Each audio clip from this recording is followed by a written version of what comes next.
All right, folks, it is February 13th. This plane has been down for annual since February 1st. So the end of January, it couldn't fly anymore legally. It's still fine to fly, but legally no. But that's the flying game. So I'm going to give you a little tour of what little I know of this airplane. I'm learning quick, but the more I learn, the more I realize I don't know. You know, there's your motor, 4-cylinder, 340 cubic inch, Lycoming design. It is a Lycoming motor, 180 horsepower, carbon fiber prop, 80 by 50. You can kind of see in there, it's pretty cool, the cylinders, push rods, plugs. There's the flywheel. We noticed on this side the flywheel is much closer to the baffling than over here. We'll have to check that out. Other than that, that is that. There's a spinner cover, that's carbon. Here's carb heat.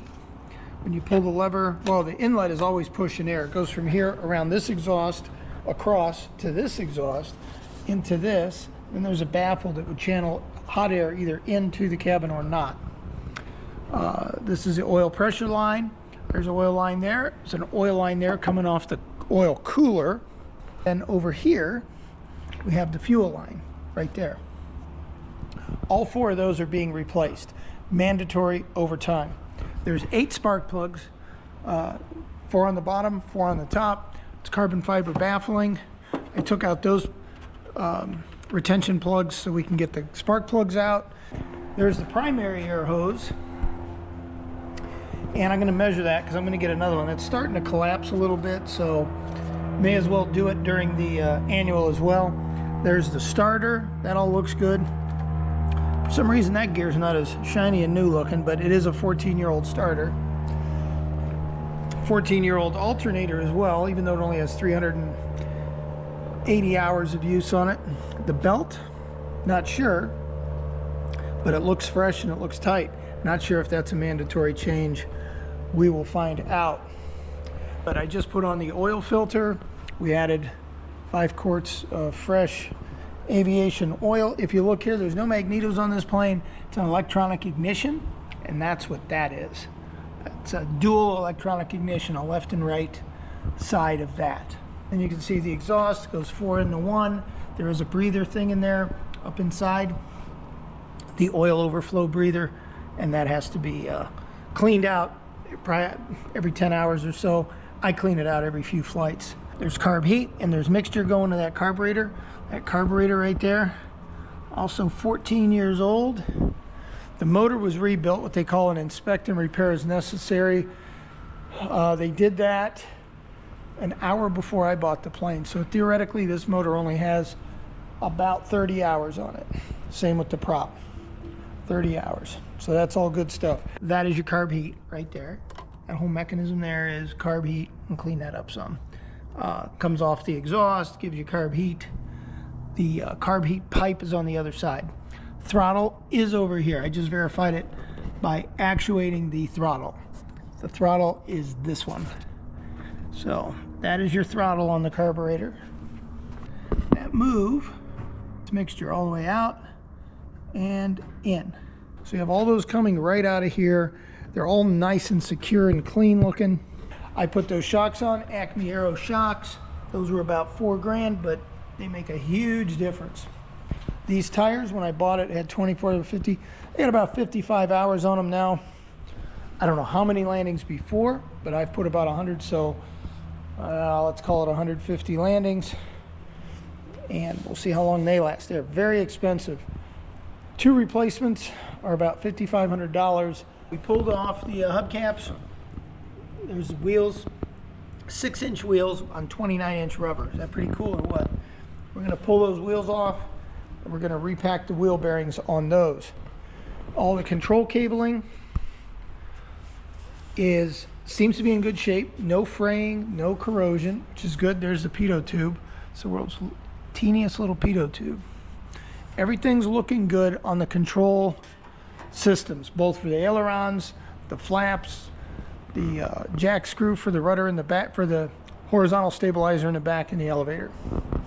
There's your top and bottom cowling, the spinner, and the carbon fiber base plate where the main inlet and filter come in.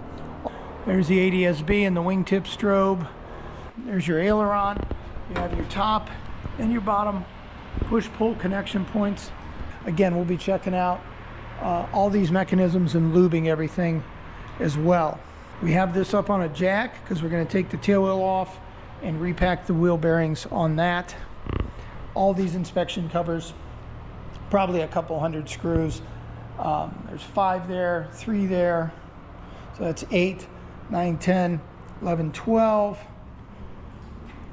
13, 14, 15, 16. It's about 16 panels that have to come off. Everything's looking good though.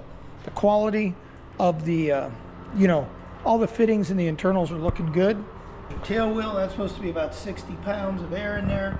That all looks really nice and clean. Everything so far is looking pretty nice and clean. There's the jack screw right there. Get a nice picture of the jack screw. Aileron fittings, as you can see there, are in pretty damn good shape. I did find a screw missing on that nacelle, and I replaced it. Okay, we are under the airplane now. Next is going to pull off that brake caliper. This is where I fixed the antenna that one time. So under here, there's the rudder tube, the elevator cabling. Look at that. The cabling is looking good, man. No fraying, no corrosion. There's a bunch of electronic shit there. I have no clue what the hell that shit is. It goes way back in there, as you can see. This is where the 2 aileron fittings come together. Those look like brand new. So if we count them over from here, you'd have 1, 2, 3, 4, 5, 6, 7, 8, 9. So 9 is where your flap and your aileron control quadrant exists. 9. Then you have 10, 11, 12, and then 13 at the base here by the wing root. All right, we got the struts here. Those look sturdy as all shit, to say the least. Struts are looking snappy, both front and the secondary strut in the back. Pivot wheel for the ailerons looking really nice. No problems there. The plane flies incredibly straight. I mean, every plane you fly is gonna do a little of this or that for whatever reason.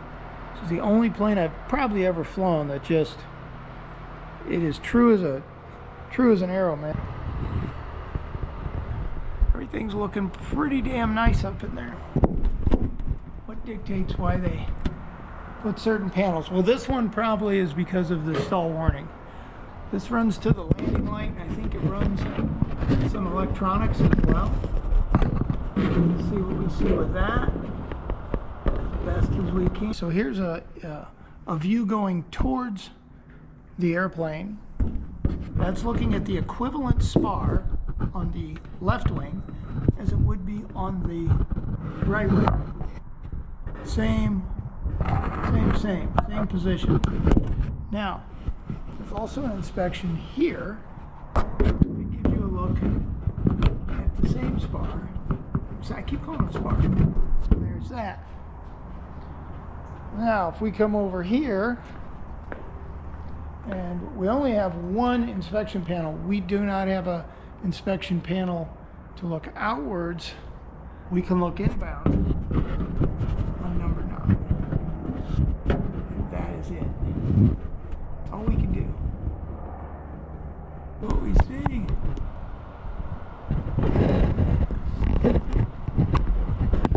Alright. So on the belly of the fuselage, you have a big one up front. Show you that one last. We just did the fuel drain inspection. There's an opportunity to put one in here. Maybe we'll do that later down the road. And there is a square one there by the jack screw. All right, let's check out the jack screw inspection port from the bottom here.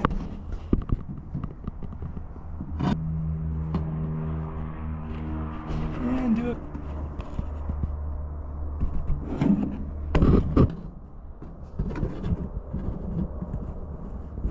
There's the nameplate.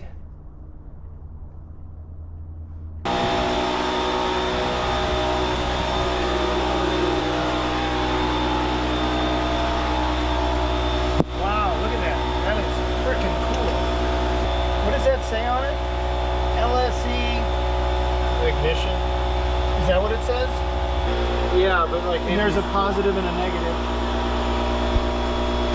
Oh, that's probably a fuse. fuse, right? Yeah. A fuse in the line. Here's the orientation here on this one.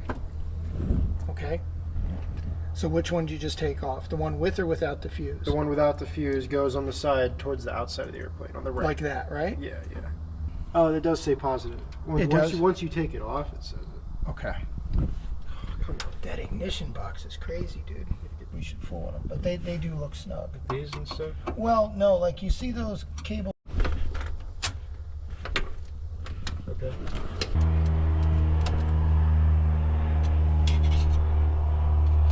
You're saying those weren't even snugged in, huh?